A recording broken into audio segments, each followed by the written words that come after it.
to attract a huge support base, and that huge support base I think is very, very threatened every time. I mean, I know you didn't want to talk about politics of atrocities, but every time something like the train incident 2 days ago happens, I think they lose the support base. I think that support base is terribly threatened by every such act. And I don't necessarily believe that the Maoists did not do it. It's possible they did not do it, but in fact, one particular group has actually said that we meant to attack the goods train.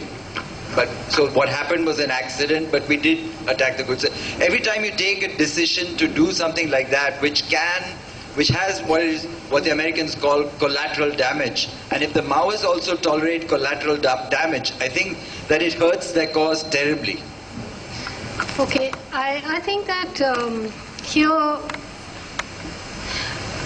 even when I quite agree with you that they might have blown up, they might have caused that train accident. We don't know who did it, but whoever did it, the question is more about when there is an attack on civilians and they lose a mass base.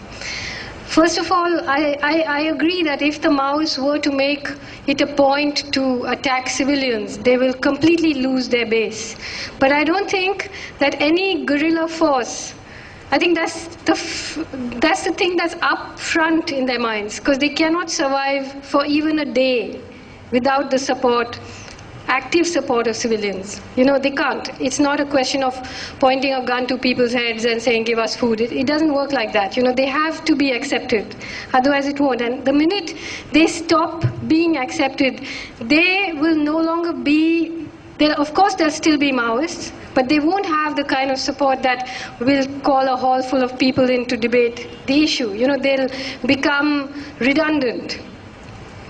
But having said that, let me say this, that if you actually, what surprised me, when I was in the forest and talking to people was that what we so easily accept as morality is not the same there.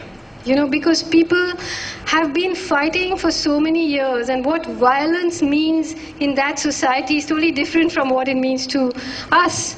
They have lived day and night with violence. So, we all talk about it as if they've suddenly taken up arms, but they've always had arms. They've always carried arms.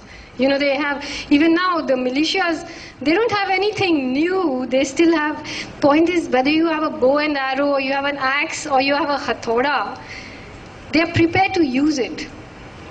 That is the really frightening thing. And these atrocities don't always pan out the way the middle class imagines. Sometimes they're supported. Sometimes they're not.